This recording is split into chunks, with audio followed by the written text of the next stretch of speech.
like the something that came up a lot during this quarantine is like uniting the two forces of masculine and feminine into more unity consciousness, like on the internal and also the external.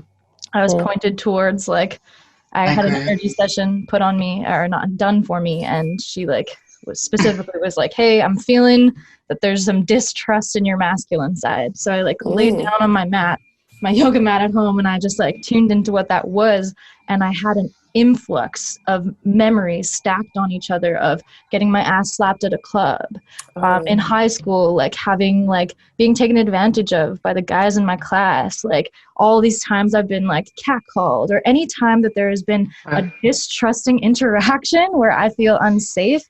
They all stacked up in my memories, and I was just there and I was going, oh, this is what this is. This is why I don't trust my masculine side. This is why I don't trust or have deep issues and distrust in the masculine energy in general. This is like, this is a real thing. And I just like laid there and like felt that processing come in, and went like, I looked up and I was like, can I forgive each of these people? Can I forgive myself? Can I forgive this scenario? Because in the end, it does not serve me to hold these. It does not serve me to hold the hatred or the anger.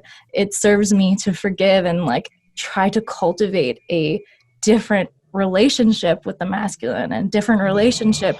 I want to be in union. I want to have a partner that I feel connected to on a sexual level, on an emotional level, and feel like trust. And I like, there's these few men that I know in my life that truly embody what I believe to be divine masculine. I feel safe around them. I don't feel threatened. I don't feel those, that distrust and that sort of thing, and just tuning into that frequency instead, and like moving through those things. Like I feel like that's a huge part of what's going on right now with Mother Earth and why COVID's going down, and like all these things. Fuck the patriarchy. Our relationship with, and like the thing is like men gotta heal, like, and that intimacy thing that you were talking about of like men supporting each other, touching each other, getting through the conditioning within them that makes that not okay, and like being able to support and hold each other accountable. That healing process is really important, because that's like the foundation for how you interact with the feminine within you, and have. No, I really like what you're saying, and I think it goes both ways. And there's a lot of men that don't trust their feminine side and don't trust the feminine, the females in their life, and I feel like there's a big distrust between the two sexes right now. Yeah. And I'm not sure what kind of societal things have led to that.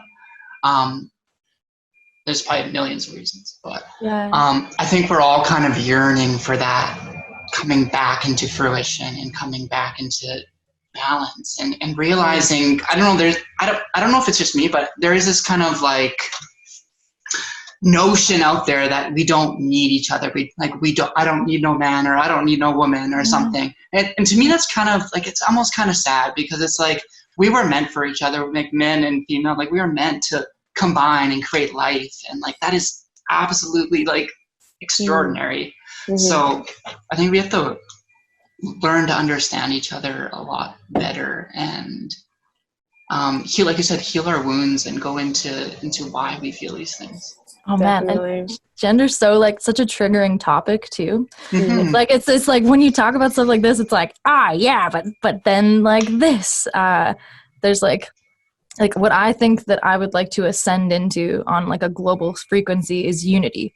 Like, and I think about androgyny sometimes, and I like think about the androgynous frequency and go, that is like a blend, that is like a unity, and like the union in like sexual and non-sexual and like masculine and feminine. Like I think about like an ascended society would have the frequency of unity, but we have to go through like dealing with our deep wounds of separation and duality and marry those things.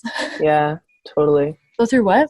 We have to like go through it together, hand in hand, and then that goes back to the whole trust thing. And so I feel like cultivating communities like such as what the three of us have right now, and just like kind of expanding like the circle around us to include more and more folks, hopefully like we can work on it together. Yeah, I remember at that party, and also any party I've had at Jen's house, I've been to two, I specifically remember like the first time I was there, I went home and I went, wow, I didn't feel threatened by a single masculine presence. I didn't feel taken advantage of. I didn't feel unsafe. I felt like I was with friends. Even when there was somebody interested in me, it still wasn't this weird, forced, I don't know how to interact with you, so I'm going to just slap myself in your sphere sort of vibe that I experience out at a club or out at things like that. And I remember going home and just being so grateful and so thankful to have a community that I just joined of like that presence, you know, like a certain amount of like respect and just like safety that was there.